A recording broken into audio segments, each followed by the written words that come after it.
नमस्कार, अमरउजाला.com देख रहे हैं आप। आपके साथ मैं हूं सुमित चौधरी। ममता बनर्जी की मुश्किलें खत्म होती हुई नजर नहीं आ रही हैं। पार्टी में किस तरीके से टूट हो रही है, विधायक जो है इससे पहले छिटके, सत्ता गई और अब बारी सांसदों की है। आपको बताएं कि हाल ही में जिस तरीके से केंद्र के अंदर राज्यसभा लोकसभा के टीएमसी के सांसद छिटकते हुए नजर आए थे, बैठक करने की कोशिश हुई थी ममता बनर्जी की तरफ से, उसमें ना तो विधायक पहुंचे और ना ही पहुंचे थे सांसद। और वहीं बड़ी खबर अब सामने ये आ रही है, जहां एक तरफ इंडिया गठबंधन की बैठक में शामिल होने के लिए ममता बनर्जी पहुंची, तो वहीं दूसरी तरफ उनके 12 के करीब विधायक बताए जा रहे हैं, जो भूपेंद्र यादव केंद्रीय मंत्री और विधानसभा चुनाव के दौरान प्रभारी रहे पश्चिम बंगाल के अंदर, बीजेपी के दिग्गज नेताओं में शुमार है, उनसे मुलाकात करने के लिए टीएमसी के कई सांसद उनके घर पर पहुंचे हुए हैं। और इसीलिए अब यह कहा जा रहा है कि क्या टीएमसी के जो सांसद हैं वो बागी हो गए हैं और बीजेपी में अब शामिल होने के लिए उनकी जो है वो तैयारी है। ये स्थितियां कहीं ना कहीं अब बनती हुई नजर आ रही है। हो क्या रहा है दरअसल, लगातार अगर टीएमसी की बात करें तो मुश्किलें ममता बनर्जी की खत्म होती हुई नहीं दिख रही हैं। और अब हालात क्या हैं, सत्ता परिवर्तन के बाद से लगातार टीएमसी के अंदर स्थितियां जो हैं वो ये कि ना तो विधायक रुकने के लिए तैयार हैं, यानी कि जो पार्टी नेतृत्व की तरफ से विधानसभा के अंदर नेता प्रतिपक्ष को चुना गया था, उन्हें विधायकों ने मानने से इनकार कर दिया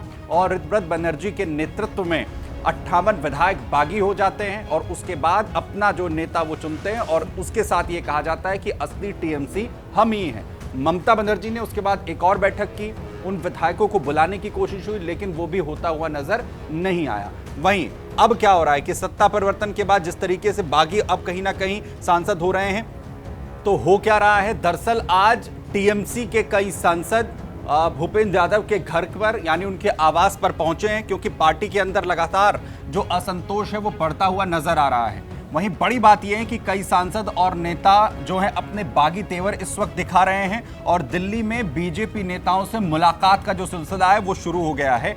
आपको बताएं कि बंगाल की राजनीति में अब सबसे बड़ा झटका ममता बनर्जी को सांसदों की तरफ से पार्टी के दिया जा रहा है। ऐसी तस्वीर कहीं ना कहीं बनती हुई यहां पर दिख रही है। एक तरफ क्योंकि इंडिया गठबंधन की जो बैठक है वो इस वक्त चल रही है, वहां पर नई रणनीति बनाने की एक तरफ कोशिश है, ममता बनर्जी समेत तमाम 23 पार्टी के जो नेता उसमें बैठक में पहुंचे हैं, लेकिन दूसरी तरफ ममता बनर्जी अपनी पार्टी को संभालने में, अपने सांसदों को संभालने में इस वक्त फेल होती हुई नजर आ रही है। वहीं दूसरी तरफ देखिए, बीजेपी नेता भूपेंद्र यादव का जो घर जहां पर ये बैठक हो रही है, टीएमसी के कई नेता और सांसद इसमें पहुंचे हैं। बैठक में राजनीतिक जो चर्चाएं वो इसलिए बढ़ाती हैं कि क्या ये सभी सांसद अब बीजेपी का हिस्सा हो जाएंगे, क्योंकि अभी हाल ही में आपको याद होगा बीजेपी की तरफ से ये कहा गया था कि चाहे विधायक हो या सांसद हो, टीएमसी के किसी भी नेता को बीजेपी के अंदर एंट्री नहीं दी जाएगी। लेकिन अब भूपेंद्र यादव के आवास पर जो मीटिंग सांसदों की हो रही है उसके बाद ये अटकलें लगाई जा रही हैं कि क्या ये सांसद अब बीजेपी का हिस्सा हो जाएंगे, इसे लेकर चर्चा इस वक्त चल रही है। वहीं एक और जो है चीज आपको बताते हैं, इसमें जो सबसे बड़े नाम इस वक्त सामने आ रहे हैं वो मैं आपको बताऊं कि कौन कौन से सांसद यहां पर इस वक्त पहुंचे हैं। उसमें सबसे बड़ा चेहरा, क्योंकि भूपेंद्र यादव तो इस मीटिंग के अंदर हैं ही, खुद जो नए मुख्यमंत्री इस वक्त पश्चिम बंगाल के अंदर बने शुभेंदु अधिकारी, वो भी इस मीटिंग में बताए जा रहे हैं। शुभेंदु अधिकारी भी वहां पर मीटिंग के अंदर मौजूद हैं और टीएमसी नेताओं की एक लंबी चर्चा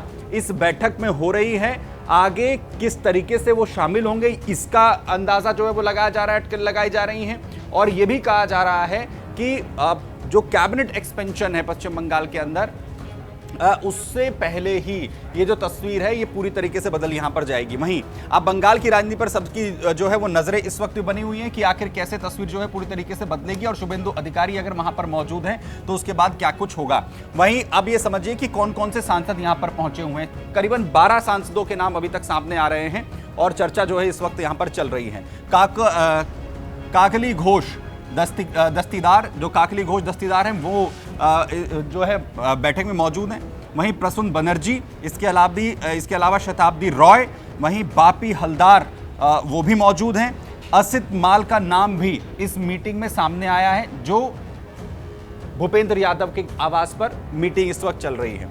इसके अलावा और कौन से नाम सामने आ रहे हैं? इसके अलावा बारासात से काकली घोष दस्तीदार का नाम जैसे हमने बताया, प्रसून बनर्जी और शताब्दी रॉय, मथुरापुर से बापी हलदार और इसके अलावा जो नाम है उसमें जून मालिया का नाम इस वक्त बताया जा रहा है, जगदीश बसूनिया का नाम सामने आया है, कालीपदा सोरेन और अरूप चक्रवर्ती, पार्थ भौमिक भी इस वक्त बैठक में शामिल हैं जिनके नाम सामने आ रहे हैं। शर्मिला सरकार भी इस वक्त बैठक में शामिल बताई गई हैं। इसके अलावा जो 12 कुल नाम है सांसदों के वो अभी तक यहां पर सामने आए और इसी के साथ ये अटकलें लगाई जा रही हैं कि क्या अब विधायकों के बाद जो सांसद हैं वो भी टीएमसी के अंदर ममता बनर्जी को बड़ा झटका देने जा रहे हैं या फिर वो पार्टी के अंदर शामिल होंगे भी या फिर नहीं, बीजेपी में शामिल होंगे भी या नहीं। क्योंकि जब विधायकों के अंदर टूट हुई थी, जो अपने नेता प्रतिपक्ष के तौर पर जब ऋतुव्रत बनर्जी को जो है वो चुना गया था और अपना जो विरोध दर्ज करवाया गया था, विधानसभा अध्यक्ष की तरफ से उसे स्वीकार्यता जो है दे दी गई थी।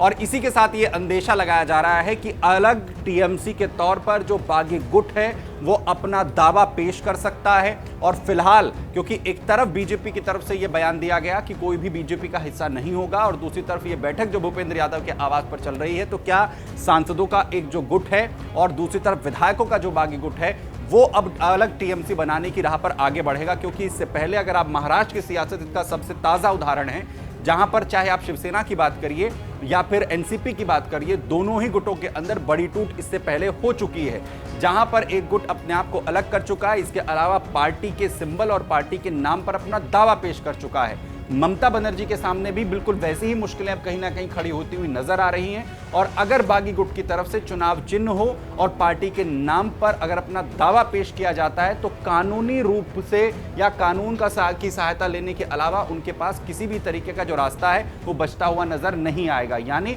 विधायकों के बाद अब जो सांसद हैं वो भी ममता बनर्जी की मुश्किलें यहां पर बढ़ा सकते हैं। और भूपेंद्र यादव के साथ इस मीटिंग में जो शुभेंदु अधिकारी मौजूद हैं और दूसरी तरफ जो सांसद मौजूद हैं, तो क्या पश्चिम बंगाल में एक बड़ी टूट की ओर अब टीएमसी बढ़ती हुई नजर आ रही है? इस पर सभी की निगाहें इस वक्त टिकी हुई हैं। और क्या ममता बनर्जी के पास अब विकल्प जो हैं वो बचे हैं कि आखिर कैसे वो टीएमसी को बचा पाएंगी? और क्योंकि अभी तक के इन मामलों में जैसा हमने महाराष्ट्र का उदाहरण अभी तक देखा है, उसमें कानूनी तौर पर किसी भी तरीके की जो मदद है वो बहुत हद तक नहीं मिल पाई है। चाहे शिवसेना की बात कर लीजिए आप यहाँ पर या एनसीपी की कर लीजिए, उसके जो मामले हैं वो लगातार अभी भी चल रहे हैं। यानी अगर ममता बनर्जी कानूनी रूप से भी इसमें मदद लेने की कोशिश करेंगी तो वो भी बहुत ज्यादा तत्काल में तो उनकी मदद नहीं कर पाएगा। आपको क्या लगता है कि ममता बनर्जी को लेकर जिस तरीके से उनकी मुश्किलें इस वक्त बढ़ रही हैं, सांसदों की ये बैठक इस वक्त चल रही है, क्या वो बीजेपी का हिस्सा होंगे या एक नई रणनीति इस वक्त बीजेपी पश्चिम बंगाल के अंदर, क्योंकि अभी तक जो हमने अलग अलग स्टेट्स में देखा है उसे लेकर टीएमसी को लेकर ममता बनर्जी को लेकर बीजेपी बनाती हुई नजर आ रही है? अपनी राय हमें कमेंट बॉक्स में जरूर बताएं और तमाम खबरों के लिए आप बने रहिए अमर उजाला के साथ। बहुत धन्यवाद। अगर आप ये वीडियो YouTube पर देख रहे हैं तो हमारे चैनल को सब्सक्राइब कर बेल आइकन दबाएं और Facebook पर देख रहे हैं तो हमारे पेज को लाइक करें।